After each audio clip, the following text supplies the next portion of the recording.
बड़ी खबर यह है 4 बजे की कि शहीद की उस खबर से हम शुरुआत कर रहे हैं जिसने करगिल युद्ध में अपनी जान दे दी, लेकिन उसे अब तक इंसाफ नहीं मिला।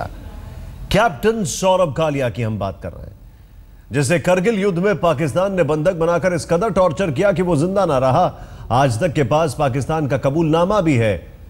उधर भारत सरकार ने जिनीवा कन्वेंशन का उल्लंघन करने वाले पाकिस्तान के खिलाफ अंतर्राष्ट्रीय अदालत नहीं जाने का फैसला किया। वो शिकार करने के लिए आए थे और खुद शिकार हो गए।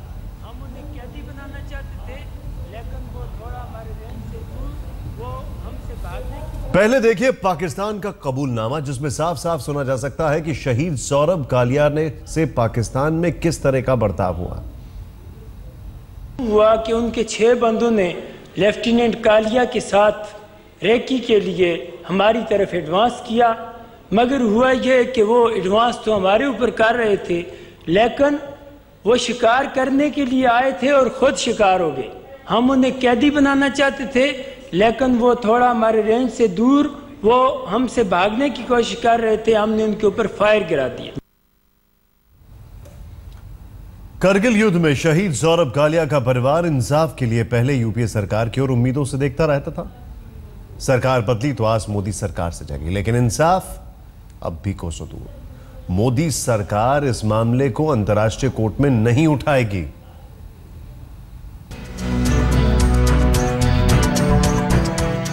शहीद सौरभ कालिया के खिलाफ पाकिस्तानी बर्बरता के मुद्दे के केस को अंतर्राष्ट्रीय अदालत ले जाने में मोदी सरकार ने अब हाथ खड़े कर दिए हैं। तो माता पिता की आंखें पूछ रही हैं, बस बातों में ही बहादुरी दिखाते हैं क्या हमारे नेता? सरकार जब भी इसके बारे में कुछ कहेगी, वो कुछ ना कुछ ऐसा आर्गुमेंट या कुछ ऐसा बताएंगे कि इसके कारण ये नहीं हो सकता, वो नहीं हो सकता। मगर ये एक अन्याय का प्रदर्शन है, एक सैनिक के साथ अन्याय है। दरअसल शहीद कैप्टन सौरभ कालिया के मामले में मेल टुडे अखबार के हवाले से सरकार का रुख बेपर्दा हुआ तो शहीद के घर वाले सख्ते में आ गए। सुप्रीम कोर्ट में दाखिल हलफनामे में मोदी सरकार ने यूपीए सरकार की तरह शहीद सौरभ कालिया का केस अंतर्राष्ट्रीय अदालत में ले जाने से साफ मना करने की तैयारी कर ली है। संसद में जवाब देकर कह दिया है कि सरकार सौरभ कालिया का मुद्दा विश्व अदालत में नहीं ले जाएगी। शहीद सौरभ कालिया के साथ नाइंसाफी का यह मामला बीते कई सालों से सर्वोच्च अदालत में केंद्र के हलफनामे में अटका हुआ है। शहीद कैप्टन सौरभ कालिया के पिता ने सुप्रीम कोर्ट में दाखिल याचिका में मांग उठाई थी कि शहीद बेटे के साथ अमानवीय आपराधिक बर्बर बर्ताव करने के आरोप में पाकिस्तान के खिलाफ अंतर्राष्ट्रीय अदालत में मुकदमा चलाया जाए। इसी साल 25 अगस्त को मामले की सुनवाई भी है, लेकिन सुनवाई के पहले केंद्र सरकार के जवाब ने शहीद के परिजनों को नाउम्मीद कर दिया है। तो सवाल उठ गए हैं कि आखिर वतन के शहीदों के सम्मान से बड़ा मुद्दा दुनिया में और क्या हो सकता है। शहीद सौरभ कालिया ने साथी सैनिकों के साथ 1999 में न सिर्फ करगिल घुसपैठ के बारे में वक्त पर खबर दी, बल्कि मोर्चे पर वो पहली पंक्ति में तैनात भी हुए। पाकिस्तानी सेना ने उन्हें बंदी बनाकर अमानवीय यातनाएं दी। लाश भारत को सौंपी गई तो शत विशत हालत की रिपोर्ट देखकर देश का दिल दहल उठा। सवाल है कि पाकिस्तान को विश्व अदालत में बेपर्दा करने की बात सिर्फ मंचों से उठकर वापस कूटनीतिक गुफाओं में क्यों गुम हो जाती है? मेल टुडे के हरीश वी नायर के साथ आज तक ब्यूरो। इस पूरी कहानी में अब सुनिए उस पिता का दर्द जो सालों से इंसाफ का इंतजार कर रहे हैं।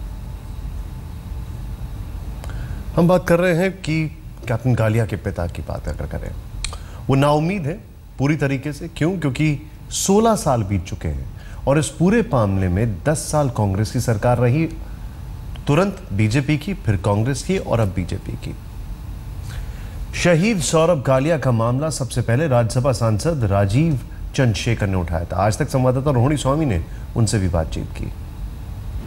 कैसे बढ़ाना चाहेंगे, क्योंकि अब सरकार को कुछ एक्शन लेनी पड़ेगी, क्योंकि उन्होंने खुद, जब जनरल वीके सिंह तो सरकार है, उन्होंने हाथ उठा के बोला कुछ नहीं कर पाएंगे। आगे क्या रणनीति होगी? नहीं, हमारी कोई रणनीति है नहीं। ये है मुद्दा between government of India and the people of India. अगर पीपल ऑफ इंडिया ये चाहती है कि हम इसमें इंसाफ हो, गवर्नमेंट ऑफ इंडिया को करना, ये जो भी करना चाहिए करना पड़ेगा, जो इंसाफ दिलाएंगे फैमिली को। सो मुझे लगता है ये इश्यू आपने उठाया है, मीडिया ने उठाया है, ये कैप्टन कालिया के फादर एनके कालिया साहब ने उठाया है। उनके इस इंसाफ की 16 ईयर की खोज में गवर्नमेंट ऑफ इंडिया ही कुछ कर सकती है और गवर्नमेंट ऑफ इंडिया उनको करना चाहिए कुछ। खुद आप प्रधानमंत्री से बात करेंगे? नहीं, मैं लेटर लिखूंगा, मुझे जो भी करना है मैं तो करूंगा। मेरा कर्तव्य है कि मैं इनको सपोर्ट करते रहूंगा और मैंने किया भी है। बट ये बात अभी गवर्नमेंट का एक सेंस ऑफ रिस्पॉन्सिबिलिटी और कॉन्शियंस पे निर्भर होता है कि वो क्या करें। और हम जो बात कर रहे थे आपसे कि उस पिता का दर्द सुनाते हैं जो सालों से इंसाफ का इंतजार कर रहे हैं। इस पूरे मामले पर राजनीतिक रंग भी आ गया है कि इस पूरे मामले पर बीजेपी अपनी बयान दे रही है, कांग्रेस अपना बयान दे रही है। कांग्रेस का बयान काबिले बर्दाश्त इसलिए नहीं है क्योंकि 10 साल में कांग्रेस ने क्या किया।